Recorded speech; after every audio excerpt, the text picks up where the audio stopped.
పెరుగుతున్న ఖర్చులకు తోడు కన్నతల్లిని చూసుకోవటం అదనపు బరువుగా భావించిన ఆ కొడుకు ఆ కన్నతల్లిని ఏం చేశాడు? ఎంతో ఆసక్తికరంగా ఉండే కాకిగోల అనే ఈ కథను రచించినవారు శ్రీ ఈతకోట సుబ్బారావు గారు. కథను చదివి వినిపిస్తున్నవారు మాధవి బైటారు, అంటే నేనే. ఇక కథలోకి వెళ్తే, డాడీ, దేవుడు కూడా ఈ వరదల్ని ఆపడా? టీవీలో వార్తలు చూస్తున్న ఉదయ్ చిట్టిబుర్రలో తళుక్కుమన్న ఆ అమాంతపు ఆలోచనకి మొదట ఉలిక్కిపడ్డా, వెంటనే సర్దుకున్నాను నేను. దేవుడి గుడిలోకే వరద నీళ్ళొచ్చేశారా కన్నా? కాఫీ కలిపి తెస్తూ ప్రసూనే కొడుకు ప్రశ్నకు జవాబు కాని జవాబు చెప్పేసింది. వాడి సందేహ నివృత్తి బాధ తప్పినందుకు హాయిగా ఊపిరి పీల్చుకున్నాను. ఉదయ్ బుర్రని అనుమానపిశాచి తొలచిందంటే ఓ పట్టాన వదిలిపెట్టడు. అయితే ఏం, దేవుడు దేవుడేగా, ఆపొచ్చుగా. ఆ పిల్లల్ని చూడు ఎలా గుక్కపట్టి ఏడుస్తున్నారో. ఆపొచ్చుగా డాడీ. కాఫీ అందించి ప్రసూన వంటింట్లోకి వెళ్ళిపోయింది. నాకు తప్పని వేళం. ఇక ప్రశ్నల వర్షమో తుఫానో ఎదుర్కోవాలి. లేదంటే సగం బట్టతలకి మూడినట్లే. అందుకే వాడి ప్రశ్నలపైన విరుద్ధ తర్కం ఉపయోగిస్తుంటాను. తప్పించుకోటానికి అంతకంటే మార్గం ఉండదు మరి. ఎందుకాపాలిరా? తొలివితండం. ఎందుకంటే దేవుడు కాబట్టి. వాడెప్పుడూ ఓ ఆకెక్కువే. దేవుడైతే ఆపాలని రూలుందా? రెండో వితండంతో నేను. రూల్సు గీల్సు మనుషులకే కాని గాడ్స్కి ఉండవు. నువ్వేగా ఆ విషయం చెప్పింది. అమ్మో, ఆగ్నేయాస్త్రం ఎదురు తిరిగింది. ఇప్పుడేదో మాయముడి వెయ్యకపోతే బయటపడటం కష్టం. మనుషులకి రూల్సుంటాయని తెలిసి ఇందాక కాకుల్ని తరమరా అంటే నువ్వు డాడీ మాట విన్నావా? నిజానికది దొడ్డిదారి ప్రశ్న. వరద నీళ్లకి పెరట్లో కాకులకి ఏంటి డాడీ సంబంధం? ఈడ్చి ముఖం మీద కొట్టినట్లుంది వాడి జవాబులోని ప్రశ్న. డాడీ చెప్పిన మాట కన్న ఓన్స్ అన్నే వినకపోతే ఆకాశంలో కూచున్న దేవుడు మాత్రం నీ మాటెందుకు వింటాడు చెప్పరా? ఇక వాడి గోల కట్ అని సంబరపడిపోయాను. కాని వాడి జవాబులోని జడ్జిమెంట్ అదరగొట్టేసింది. You are wrong daddy. నువ్వు కాకుల్ని తరమ్మన్న కాంటెస్ట్ వేరే, వరదలొచ్చి ఇళ్లన్నీ మునిగిపోతున్న కాంటెస్ట్ వేరే. కాకుల్ని ఇవాళ కాకపోతే రేపు తరుముతాం. వరదల్ని ఇవాళ ఆపకపోతే రేపు ఆపడానికి ఎవరైనా మిగిలుంటారా? నేను జవాబు చెప్పడానికి తడుముకునే అవసరం లేకుండానే ప్రసూనే అడగని వరంలా వచ్చి కాపాడింది. థ్యాంక్స్ టు దేవుడుగారు. నాన్న ఉదయ్, స్కూల్ బస్ వచ్చే టైం అవుతుంటే ఇంకా దేవుడు వరదలంటూ డౌట్స్ ఏంటి నాన్నా? లేలే, వెళ్ళి స్నానం చెయ్యి. పో, బీ క్విక్ ఐసే. ప్రసూన మాట పూర్తి కాకముందే ఉదయ్ బాత్రూంలోకి పరిగెత్తాడు. తప్పించుకున్నారా దేవుడా అనుకుంటూ సంబరపడ్డానే కాని నేను చెప్పినా ఉదయ్ పెరట్లో కాకుల్ని తరమలేదన్న విషయం మాత్రం ఎక్కడో కెలుకుతూనే ఉంది. వాడు కాకుల్ని తరమలేదన్న చింత కాదు, ఈ వయసుకే వాడు చెప్పిన మాట వినిపించుకోవడం లేదన్న బాధ. ఇంత చిన్న విషయానికే అంత బాధపడాలా అన్న సందేహం కలిగితే మాత్రం ఓ చిన్నపాటి కథ వెనకటి భాగం చెప్పుకోవాలి. మాది తాత ముత్తాతల తరం నాటి ఇల్లు. నాకంటూ స్థిరచరాస్తులు ఏదైనా ఉంటే అదొక్కటే. పాతతరంలో కట్టింది కావటాన్న ఇంటికంటే విశాలమైన పెరడు. పెరట్లో మా ముత్తాత నాటిన వేప చెట్టు. ఇంతై వటుడింతంతై అన్నట్లు 150 ఏళ్ల వయసును మోస్తున్న చెట్టు. అందరికీ ఉదయం కోడికోతతోనూ కోయిల కుహూ కుహూలతోనూ ఆరంభమైతే మాకు మాత్రం కాకిగోలతో మొదలవుతుంది. ఆ గోల భరించలేక రోజూ ఉదయాన్నే కాకుల్ని తరమటం నా ఫస్ట్ డ్యూటీ. ఎప్పుడైనా ఒళ్ళు బద్దకిస్తే ఆ డ్యూటీ మా ఆవిడ ప్రసూన భుజాన వేసుకుంటుంది. పండక్కో పబ్బానికో అన్నట్లు ఇద్దరికీ కుదరకపోతే ఏడాదిలో 1-2 మార్లు మా ఉదయ్కి చెప్తుంటాం. ఆ కాస్త పని వాడు చేయలేదని కాదు, చెప్పిన మాట వినడం లేదని. అది 5 ఏళ్ల వయసు దాటకుండానే. ఈ వయసులోనే ఇంత బిరుసైతే ఇక అమ్మానాన్నల్ని పోషించే స్థాయికొస్తేనో? అసలా స్థాయి చేరుకునే లోపల వాడుగా మిగులుతాడా? లేక వాడిలో మరో మనిషి ఎదుగుకొస్తాడా? అమ్మానాన్నల ఫీలింగ్స్ని అర్థం చేసుకునే పరిస్థితి ఇప్పటి తరానికి లేకుండా పోయింది. మరి రేపటి తరం సంగతో? అదండి ఉదయ్ కాకుల్ని తరమలేదన్న బాధ వెనుక దాగిన కథ. ఉదయాన్నే కాకిగోల వినని వాళ్లకి ఇదో ప్రహసనంగా ఉండొచ్చు. కానీ భరించేవాళ్ళకి మాత్రం అది ప్రసవవేదనే. ఆఫీస్కి వెళ్లే దారిలోనే ఉషోదయ నర్సింగ్ హోమ్ కూడా ఉంది. అక్కడ అమ్మకి క్యారియర్ అందించాలి. 6 నెలల నుంచి ఇదో అదనపు డ్యూటీ. 6 నెలల కింద ఫిట్స్తో అమ్మని ఆ నర్సింగ్ హోంలో చేర్చాను. అది మిడిల్ క్లాస్ వాళ్ళకి అందుబాటులో ఉంటుందని. అందుబాటు మాటలా ఉన్నా తడిసి మోపుడైంది మాత్రం నిజం.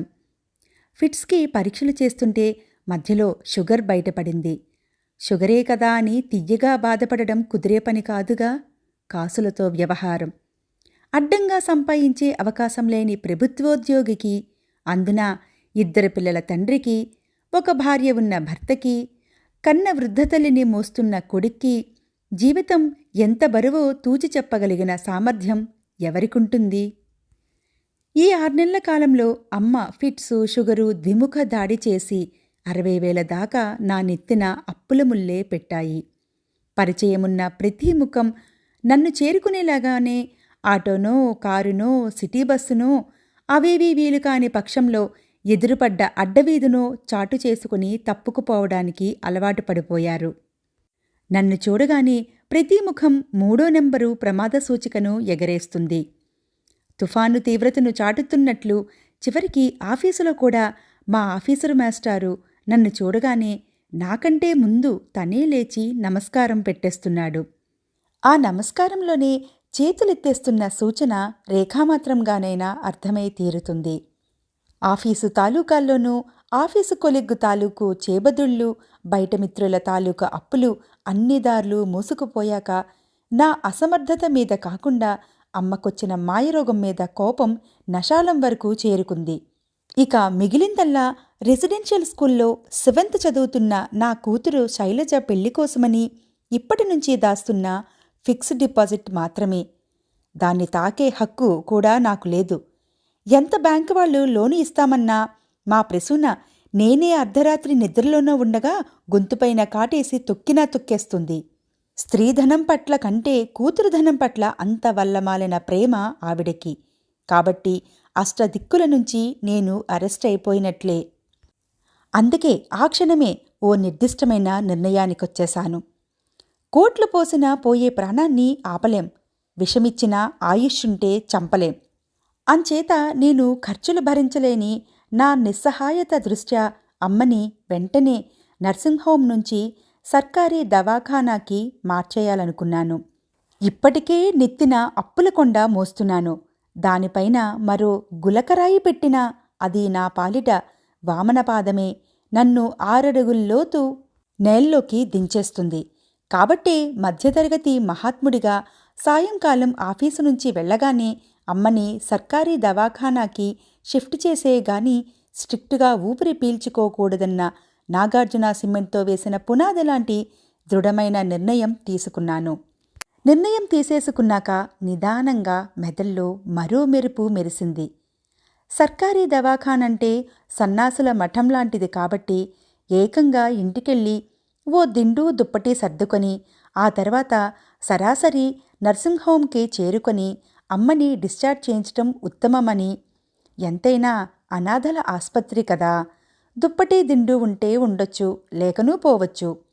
అప్పుడప్పుడు ఇలాంటి 6th సెన్స్లు నా బుర్రలో తలుక్కుమని నేను మేధావి వర్గానికి చెందినవాణ్ణే అన్న కఠోర సత్యాన్ని రుజువు చేస్తుంటాయి. కన్న కొడుగ్గా నా ఆలోచన తప్పని ఎవరైనా అంటే అనొచ్చు.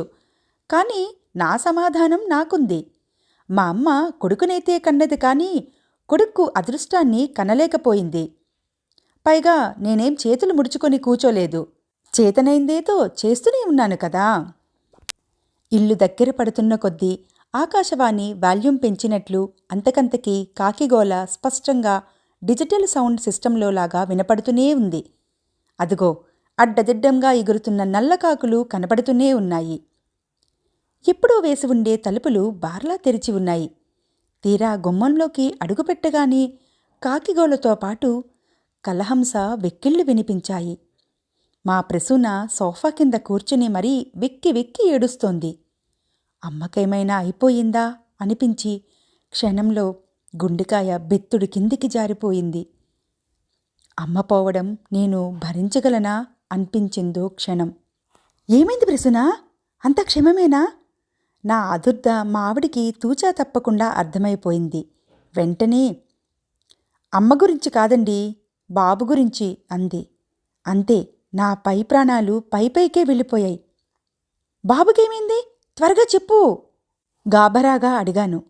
ఆ క్షణం మా ఆవిడ పెట్టిన సీరియస్ ఫేసు నిజంగానే సినిమాలో సత్యభామని గుర్తుకు తెచ్చింది.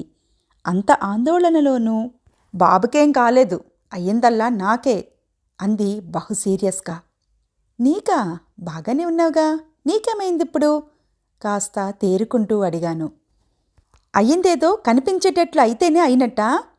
అంతేలేండి, మీది ఆ మగజాతేగా, ఆ బుద్ధి ఎక్కడికి పోతుంది? అదేదో మంగళం మీద పడినట్లు ప్రసూన ఒక్కసారిగా దాడి చేసింది ఏకమొత్తంగా. బా, సస్పెన్స్ సినిమాల్లో డైలాగులాగా ఆ వాగుడేంటి? ఏం జరిగిందో చెప్పకుండా ఆ వెక్కుడేంది? అసలేమైందే? ఏం జరిగింది? కాస్త విసుగ్గానే ఉన్నా దాన్ని కొంచెం కవర్ చేసుకుంటూ మెల్లగా అడిగాను. అవునవును, మావి వెక్కిళ్ళే, దెబ్బ తగిలిన వాళ్ళకే కదా నొప్పి తెలిసేది. ప్రసూన ధోరణి ఎప్పుడూ అంతే. ఉదయ్ కూడా వాళ్ళమ్మ పోలికే. కొంపతీసి పడ్డావా ఏమిటి ప్రసూన? డైలాగు వర్షం చాలించి అసలు విషయమేమిటో, ఏం జరిగిందో త్వరగా చెప్పు. నాకిప్పటికే బీపీ 160/140. ఇంకా సస్పెన్స్ డైలాగులు పెడితే మెదడు చిట్లిపోయే ప్రమాదముంది. ప్రపంచంలో ఆడవాళ్ళని భయపెట్టగల బ్రహ్మాస్త్రం ఇంతకంటే మరొకటి కనిపెట్టబడిందో లేదో తెలీదు కానీ దెబ్బకి మా ఆవిడ దెయ్యం దిగిపోయింది. రామరామ, అదే మాటలండి అసురు సంధ్యవేళ లెంపలేసుకుంది ప్రసూన. అందుకే విషయానికి రమ్మంటున్నది. అసలెందుకు ఏం జరిగింది? మీ సుపుత్రుడు. అవును, నాకు సుపుత్రుడు, నీకు పుత్రుడును. అయితే ఏంటి? అయితే ఏంటంటండి, ఆ బొటనవేలు వెధవ అప్పుడే వాడికంత రోషం ఆవేశం దేనికంట? ఒక్కపూటికి వాడు వాడే సబ్బు లేకపోతే మరో సబ్బుతో స్నానం చేయలేడా అంటూ ఊపిరి పీల్చుకుంది ప్రసూన. మళ్ళీ మొదలుపెట్టింది. అక్కడికి సాయంత్రం మీ డాడీ వస్తే తెప్పిద్దాంరా కన్నా, ఈ పూటకి సర్దుకోరా అనడం ఆలస్యం ఈడ్చి విసిరేశాడు. ఏంటి చెంబే? అదేగా విసరడానికి చేతిలో ఉండేది. చెంబు కాదండి, సబ్బు. మళ్ళీ ఏడపడం మొదలుపెట్టింది. పోన్లేవే, వెధవ సబ్బే కదా, పోతే పోయింది ఏదో సమర్థింపుగా అన్నాను. సబ్బే, వాడు విసిరితే ఎక్కడ తగిలిందో అది తెలుసా? మిన్నాగు బుసలా ఉందా మాట. ఎక్కడా? సంధి కోరే ప్రతి మగాడు శ్రీకృష్ణుడిలా నటించాల్సిందే. అదే ఎక్కడే? మళ్ళీ రిపీట్ చేశాను. వాడికి పాలు పట్టిన చోట. అంతే. ప్రసూన వెక్కిళ్ళ పరిస్థితి ఏంటో కానీ నాకు మాత్రం గుండె మీద పిడుగులాంటి చేత్తో చల్లున చరిచినట్లయింది. కానీ ఆ తర్వాత ప్రసూన చెప్పిన ఆ ఒక్క మాటే నన్ను 7 పాతాళాల కిందకి తొక్కేసింది. 5 ఏళ్ల నుంచి ఆ గుండె మీదే పడుకోబెట్టుకుంటున్నానండి వాణ్ణి. ఆఫ్టరాల్ ఓ సబ్బు ముక్కని 5 ఏళ్లు పెంచిన కొడుకు విసిరితే ఈ కన్నతల్లి ఇంత బాధపడిపోతుందే. మరి 45 ఏళ్ల నుంచి నన్ను గుండెల్లో పెంచుతున్న మా అమ్మని ఉన్నపళాన నర్సింగ్ హోం నుంచి సర్కారీ దవాఖానాకి దిక్కులేనోళ్ల ఆస్పత్రికి మారిస్తే తన్నెంత బాధపడాలి? ఆ బాధకి ఉపమానముంటుందా? సముద్రంతో పోల్చినా అది చిన్న పాయిలాగే ఉంటుందేమో. తెలుసో తెలియకో నన్ను కొడుగ్గా కన్నందుకు ఎంతో నమ్మకంగా ఊపిరి పీల్చుకుని ఉంటుంది మా అమ్మ. తను తన పెనిమిటో ఇద్దరిలో ఎవరు ముందుగా వెళ్ళిపోయినా కొండంత కొడుకు అండగా ఉంటాడు కాబట్టి మిగిలిన 4 ఊపిర్లు ధైర్యంగా లాగించేయవచ్చు అని. అసలు ఆ మాటకొస్తే ఎదిగి ప్రయోజకుడై చైనా గోడలాగా అడ్డంగా నిల్చుంటే ఆ కొడుకును దాటి మృత్యువు తన దాకా రాగలుగుతుందా అని కూడా ఆలోచించి ఉంటుంది.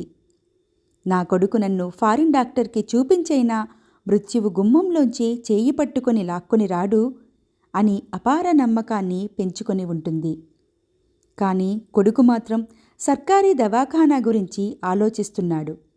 బతికుండగానే వెధవ లాజిక్కులతో అమ్మ శవయాత్రకి సన్నాహాలు చేస్తున్నాడు. ఛీ! అంతే. ఆ క్షణమే ఓ నిర్ణయం తీసుకున్నాను.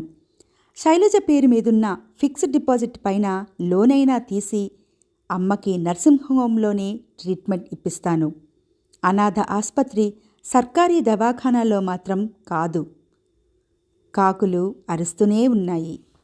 శ్రీ ఈతకోట సుబ్బారావు గారు రచించిన కాకిగోల అనే ఈ కథ మీకు చాలా నచ్చిందని అనుకుంటున్నానండి. మరిన్ని ఇంట్రెస్టింగ్ వీడియోస్ కోసం మన మాధవి ముచ్చట్లు ఛానల్ను సబ్స్క్రైబ్ చేసుకుని పక్కనే ఉన్న బెల్ ఐకాన్ని ప్రెస్ చేయగలరు. అలాగే వీడియోస్ను లైక్ చేసి మీ వాళ్లకు షేర్ చేయగలరు. మీరందరూ ఎప్పుడు బాగుండాలి.